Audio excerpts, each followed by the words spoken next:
tax. This will be the first step in repatriating all fiscal powers from a London elite and into the hands of local representatives. Sinn Fein have also consistently championed local government reform. This recent reduction of local councils from 26 to 11 and accompanying devolution of local powers will further empower local communities as we continue to build the peace. Central to this building of peace has also been the devolution of justice and policing, as we continue to emerge into the peace with growing confidence and accountability of a judicial system and policing service that represents all. Despite huge pressures on the block grant as a result of Tory austerity policies, Sinn Féin ministers have agreed to an additional 200 million this year for health budgets and 80 million last year. We will continue to protect health budgets going forward, but we also want to see much improved financial management and strategic leadership from health chiefs. In education, successive Sinn Féin ministers have ensured that the number of pupils achieving a minimum of 5 good GCSEs, grades A to C, have increased from 63% in 2000 to almost 80% last year. This means that in my own constituency of South Down, over 200 more young people are now achieving 5 good GCSEs in 2015.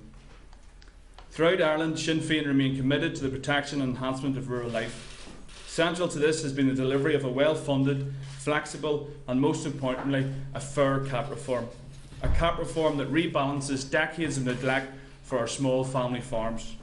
In the years ahead, we will continue to defend these small family farms, defend our wider rural community, defend the environment and defend Ireland's interests in Europe.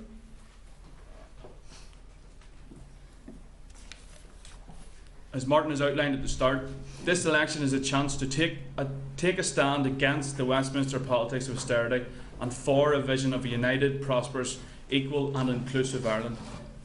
After the election, we will be seeking an immediate negotiation with the incoming British government. There is no doubt that securing a workable budget is the priority for all of the people that we represent. For if we are to deliver the fit-for-purpose public services and continue to support job creation, then the incoming British government must reinstate the 1.5 billion to our budget. This may only represent 0.002% of the total British public expenditure, but the removal of this 1.5 billion from our block grant in recent years has created extreme pressures and is a direct threat to our political institutions. The absence of real fiscal leverage has made our task even more difficult in recent times. We must now move to repatriate full fiscal powers from London, including full control of income tax, capital gains tax, borrowing powers and the setting of the minimum wage. For it is financial decisions taken by the people that will deliver maximum financial reward for the people. Taxes raised here in Ireland should stay here, and the Executive and the Assembly should decide how they are spent. For it is only through economic independence and self-determination that we will have the ability to truly shape our own future.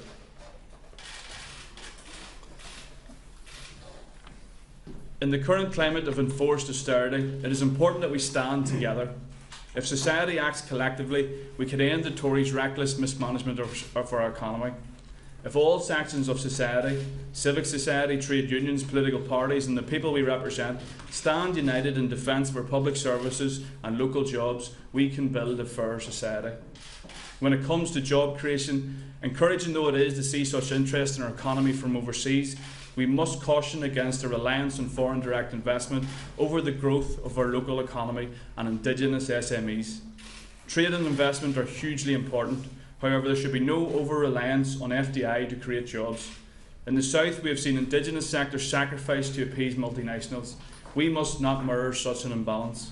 SMEs are the backbone of our economy. We will support them by tackling utility costs, increasing procurement opportunities and dealing with debt distress.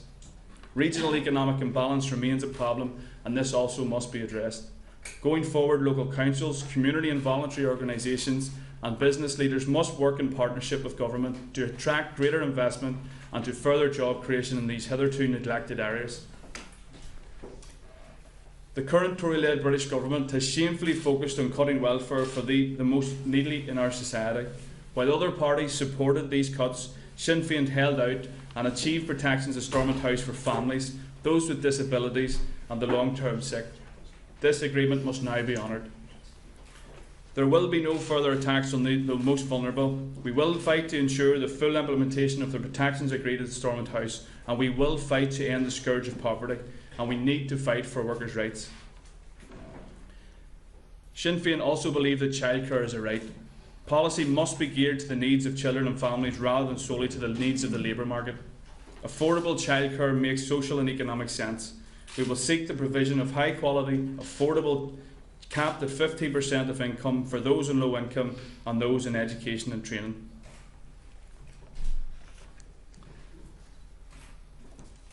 We have consistently stood up for the rights of minority groups and vulnerable people in our society across this island. Deliberate discrimination and intolerance has no place in Ireland. So we will continue to champion the rights of our LGBT community. We will continue to stand against the plague of racism and hate crime.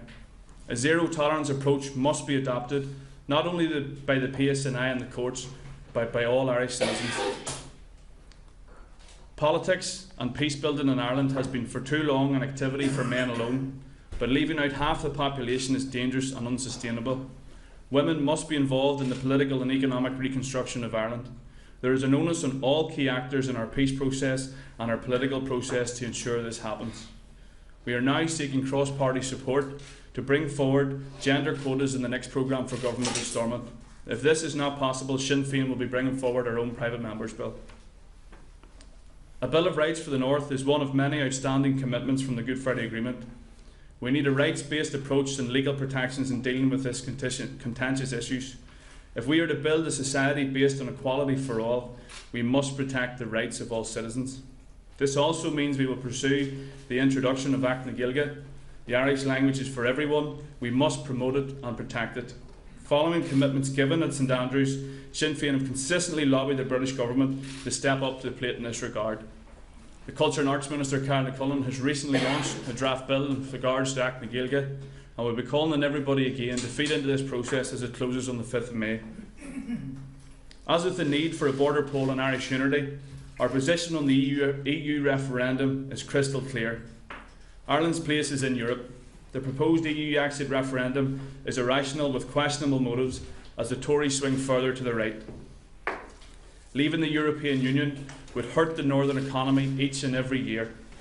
The impact this would have on local businesses, our thriving agricultural sector and the all-island economy would be disastrous. In light of this, we will be demanding a separate binding referendum on EU membership if it is to happen at all. Sinead, folks.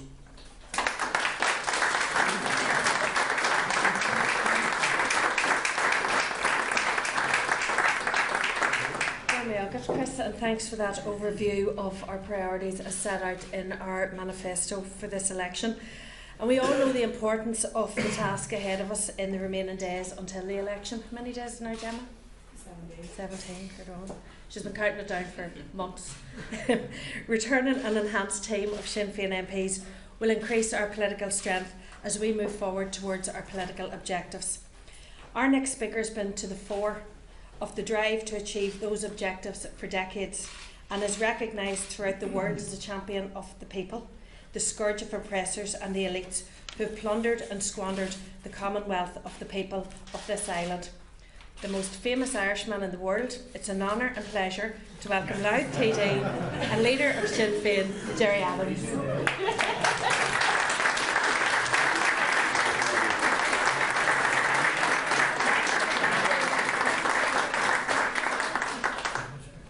Good morning, Michelle. As Martin McGuinness said there, but she didn't say I was easy on the eye. So it's all very insignificant. Anyway, Tom Mitchell Shaw and Clarshaw, or imagine Brashaw, Egan Oich Starrowell, O'Neill, Neilach, O'Neill Wine, and Shaw Michelle, and Shin Cartmel, Inyala, O'Neill Allen Shaw. Yeah, my hook on Leskill, right, so Taberchon. So, because Tashamar go into Lesson Fubble, August Maradur, easy on the eye, Chris, Lipsha, Alan policy on August Hamage, Ayana Arnihil, Alan Arai Lesson policy, or Kahimage, Botoil Moore, oil. mas féidir linn é sin a dhéanamh I gceart. So I want to first of all echo what the other speakers have said and welcome you all here to this historic place this morning. And essentially what this election is about, it's about the type of future the people of this island want and what we want to do about that. It's clearly about relationships here within this state,